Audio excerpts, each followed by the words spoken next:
Okay, I saw this on Twitter. iNamber follows Mr. Beard. Mr. Beard is a nice guy. But anyway, I saw this and I was like, oh, I reached out to Mr. Beard, Mr. Ryan, my buddy. He hasn't responded yet, but I don't know if I'll be able to stream this weekend. So I figured, hey, let's just talk about the tweet that he pushed out there. I was gonna reply to it with a tweet, but I also I feel like, what's the point? Tweeting is kind of stupid. Tweeting is just like BS hot takes. You know what I mean? Like, what am I going to do? I'm going to respond. It's exhausting. I'd rather just be able to sit here and have like a, full length thing. Plus Brian will probably watch the video because he watches everything that I think he does what most other people do is they just refresh the page looking for people talking about them. Like, you know what I mean? It's like a weird addiction. It's not a good one though. We've all been there. Anyway, this is about trans people. It says, if we do what conservatives want and start segregating sports by biological sex, trans men would be competing in women's sports and would have even more of an unfair advantage because of higher testosterone levels. It's always been about transphobia, not fairness. Okay, let's start. First and foremost, we know that a lot of conservatives don't engage with trans people in like a reasonable way, right? Like conservatives, okay. People know that trans women have a biological advantage. It's just kind of like an objective fact. We should really just acknowledge that. Your only argument is if a trans woman doesn't go through a male puberty, right? That's a good argument. Like, hey, I didn't go through a male puberty, maybe because that's really the biggest issue is like a trans person going through a male puberty, especially training. Those are like your most formative years. That's when you're in like your developmental cycle. If you go through puberty, training, especially as like an athlete, your body's going to adapt to that stress. And even going on hormones at like, whatever, 18 or whatever, you're not going to just lose all those advantages. You still maintain a level of like the, your muscle mass and your bone density, et cetera, right? But I will say that obviously conservatives don't really care either way. Like, it's not like they would be willing to engage in a new on-star conversation. That being said, I don't think that it's reasonable to just say, hey, transphobia, everybody who argues against trans women competing in sports is wrong. Also, this statement here is not really correct. Trans men would be competing in women's sports and would have even more of an unfair advantage because of their higher testosterone levels. The reason that this isn't correct is because even in the Olympics now, trans men can compete, but they can't go on HRT. So if we allowed trans men to compete with women, guess what? They wouldn't be on HRT. They wouldn't have an unfair advantage. However, there is still an argument for Ryan to make that if a trans man goes on hormones through a puberty cycle, that they may still maintain that unfair advantage because they would go through their puberty, like a male puberty. But I don't think he considered that in any capacity. I think that, so yeah, this wasn't exactly correct, but it could be based on that variable that I said. Either way, honestly, I think I watched the Destiny. Destiny made a decent point. It's everybody, and then a cisgender woman category.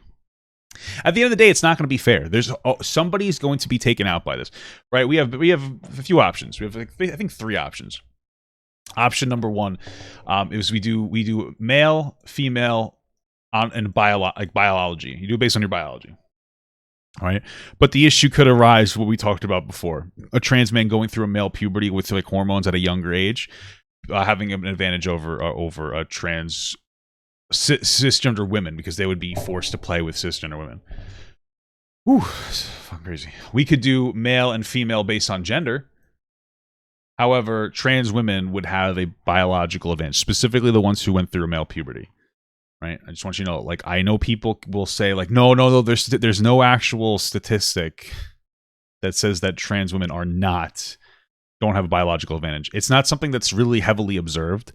But it's a reasonable assertion. A lot of times what they do in these statistics is they'll measure like mid-tier trans women athletes and they'll compare those to world records in cisgender women. They said trans women. So they'll measure mid-tier trans female athletes, and they'll measure that against like top-tier cisgender women. But nobody's worried about that. And you're seeing people who are transitioning after they go through their developmental cycle that are performing very well. Even Laurel Hubbard. I know people are like, well, she's 43. She didn't even finish a lift. 43 is well past your prime to even be able to qualify for the Olympics. So the fact that she was able to qualify at 43 It's because there's a biological advantage. Usually, like a mid-tier male athlete can transition and be able to do really well in sports. The thing is that I don't think any trans people are transitioning to win. I think all of them are like genuinely transitioning. They're just trying to live their best life, which is why this sucks as a conversation, because you're excluding somebody. But either you go based on biology, based on gender, or you do like a thing where you have cisgender women here, and then you do like cis men, trans women, and trans men here. Or you could do either the fourth option, which is you have like cis, not cis, cis male, cis female, trans male, and trans female. You could also have this as an option where you divide sports like this. These are really your four options. Frankly, at the end of the day, I don't think that the biological one works because, like, yeah, trans men who go through a male puberty, even if they come off their hormones, may maintain a biological advantage. So I would say you shouldn't do that. I would say we shouldn't go based on gender, because then cis women will be excluded. Honestly, it's going to happen. You're going to see a higher proportion of representation from the trans women community competing, right? So this isn't a good idea. Here, you're obviously going to see cisgendered men like dominate the sport here if you let trans women and trans men compete. Or this is probably your best option, is have a separate field for all four different groups of people, right? So this is what I'd probably or I would generally recommend. So yeah. Anyway, Brian continues to say, I genuinely think the best possible solution is to segregate by hormone levels. I disagree. There's so many different variables that just to control for like how strong somebody is, but a trans woman with the same hormone levels as a cis woman, I guarantee you're going to still have advantages. It's not just about testosterone level; it's about height, weight, muscle mass, bone density. It's just like I just disagree. What a complex way to measure this situation. I just disagree.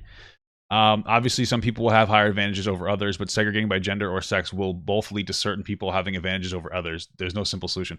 His solution has a similar problem because that's not the only variable in the success of somebody. The hormone levels isn't the only determining factor. And especially since, like, by this logic, you can actually, this is what a lot of like professional powerlifters do. You can get really strong with steroids, and then you can do a few cycles off steroids and do a reasonable level of maintenance on your strength without losing a lot. You'll slowly lose, but you can maintain a reasonable amount of your strength without being on like performance enhancing drugs. So this isn't going to change anything. This isn't going to work. It's not going to change anything. I just disagree with this classification. Also, I've never seen anyone discuss where non-binary people fall in the sports debate. If you want to have the discussion, non-binary people fall in the sports debate. So we're going to do our little transgender Christmas tree. We always love doing this. This is our trans triangle, but I call it's really a Christmas tree. Wow, that's a horrible point. So here's what we got. You have your biology, then you have your gender identification, you have your gender expression, and then you use your pronouns. Now, obviously, there's an array of different non-binary people, but non-binary people generally, they're usually like, there's different types. Like some non-binary people may just change their pronouns. Some might just change their gender expression or change their gender identification. You would typically, I mean, this one's like a no-brainer. You would typically just have them align with however, like, I guess they're presenting. Like, if you have a biological woman, you know what I'm saying? If you have like a biological woman that's non-binary, and I don't say that, or is it assigned female at birth? I'm not trying to be disparaging. You would have them compete with other assigned, just biological women. You know what I mean? I'm not trying to be disrespectful. It's just simpler. Other biological women, or you don't understand that. I don't think that anybody from the non-binary community is really complaining about that because, like, we don't have to baby everybody based on every identity. And then somebody said, I think it's about sacrificing fairness for the less than 1% of athletes for the fairness of 50% of athletes. You're not listening to my argument. Cis women playing against trans men would also be unfair for cis women in the same way it's unfair for them to play against. Yeah, listen, at the end of the day, I understand where Ryan's coming from. Ryan's a really nice guy. He's a very genuine guy. So, people should understand, like, he says what he means. I just disagree. At the end of the day, like, you're never going to come up with a 100% fair solution. So the simplest and most fair solution to me is to just divide it by like, gender and sex, like whatever, by like cis men, cis women, trans women. Very simple structure. I think that's pretty much it. I know some people will say, but yeah, there are some people with biological advantages, like men versus men. You're right, but that's how we're gauging it. We're gauging it basically like who's the best group of men or women, right? And then it's a conversation about trans men and women. And trans men are men and trans women are women, but we have to acknowledge that they're still different in some capacity. And the only ways that we really need to acknowledge the difference between trans and cis people is when it comes to dating, sports, and like for them between their doctors. We don't have to worry about that whatsoever. But so it's dating and sports, because you don't have to date a trans person. And you shouldn't get into an MMA fight with a trans person that'll crack your fucking skull open.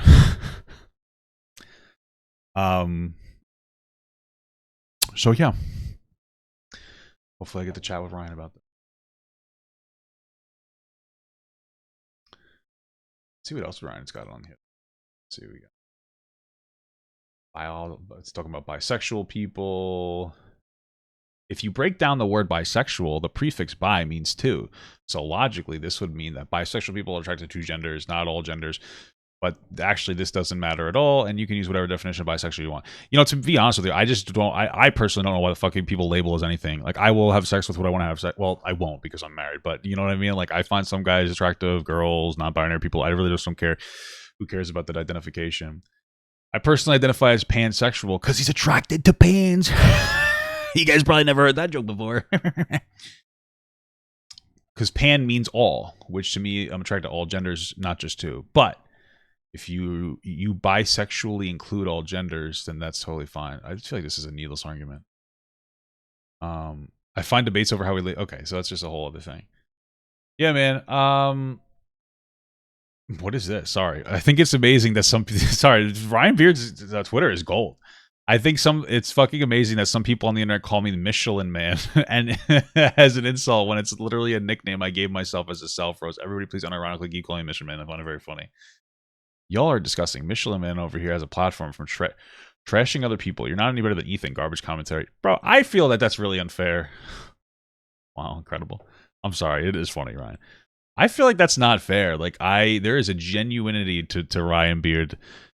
Like, obviously, Ryan Beard's like, he's a little bit of a liberal. But I've never heard him be disingenuous. He always means what he says. Ethan, on the other hand, don't really see that level of genuinity from him. I feel like that's an unfair assessment to say. He does have garbage commentary. I'm just kidding, brother. I like his commentary. He's fun. He's a nice guy. What is this? Bro, it's like a treasure trove. It's like a treasure trove, and I've never looked at his Twitter before. Destiny. It's not okay to call people the C word. Cracker. I can say it with an A. I am white, so relax. Because you shouldn't insult somebody for saying something they can't change. Okay. Also, Destiny calls people the R slur constantly. That's true. I suppose that is true. For some reason, the R slur is like accepted in this field, though. I know like all the big players use it. I think it's because most of them are unironically autistic, and they just feel like they could say the word. I think that's what it is. I'm not even making a joke. I guess it's a lot of them actually are. I'm not kidding. I'm not making an insult. It's just kind of true. So I guess they feel empowered. I don't know. I think maybe it's because like people with like I guess intellectual disabilities or really just any disability, they don't advocate for themselves in the space. I don't really know. I mean, personally, you should probably do your best not to say it. It's one of the lighter pro gamer words, but you should still probably not say it a lot. Like I try not to. Like I tried my best not to say that word because it's very rude. The R slur stands for rude. Don't say that word, guys. It's bad for your bones. If your belief is legitimately no insults based on immutable characteristics, I respect that. It's the consistent hypocrisy that pisses me off. And no, I don't want to go on your stream and listen to you twist yourself into knots justifying why you're using the N-word and the R slur is okay. I don't think Destiny uses the N-word. I did see the tweet though where he said like something along the lines of he used the N-word with an A to it was in context. A lot of like C's. All right, I think this is what he said. I'm so on the fence about this. I can understand the other. I don't know exactly what happened, but to be honest, I don't think it's really any of this is a big deal. It's just funny that people who want to educate white people for saying the N word with an A in a friendly way will froth at the mouth, screaming the C word, and then pretend their position is moral. Like, okay, I understand that. You probably shouldn't even as a white person say the word within context. We're at that point where, like, you probably just shouldn't. But he's saying it within context. I personally don't care. But then again, I am whiter than the Michelin Man, so Destiny fans won't accept how often he contradicts himself. I'm surprised that Ryan really talks a lot about Destiny. I'm very surprised. I wonder why. Destiny fans won't accept how he contradicts himself, like shitting on people who promote NFTs and promoting NFTs, or saying that he doesn't like racial humor and then using the N-word as a joke, or saying you should only say slurs privately, then says them publicly. I love how Ryan really does not like Destiny. Okay. Gotta love how Destiny fought so hard to say that it's totally unacceptable to say cracker even as a joke, and then turns around and casually drops the N-word. What a principled individual. I will say, I'm assuming, because that tweet doesn't exist, I'm assuming he's referring to that tweet that I just showed you. Right, I'm curious wait, shut up. I could be wrong because the tweet was deleted. I don't think that Destiny was like vehemently opposed to the word cracker. I think that it was more of like, hey, Twitch got to a point where like Hassan was using it like unironically, and they felt like they had to take a stand, and so you probably just shouldn't use the word. But you know what? Honestly, I think that they're probably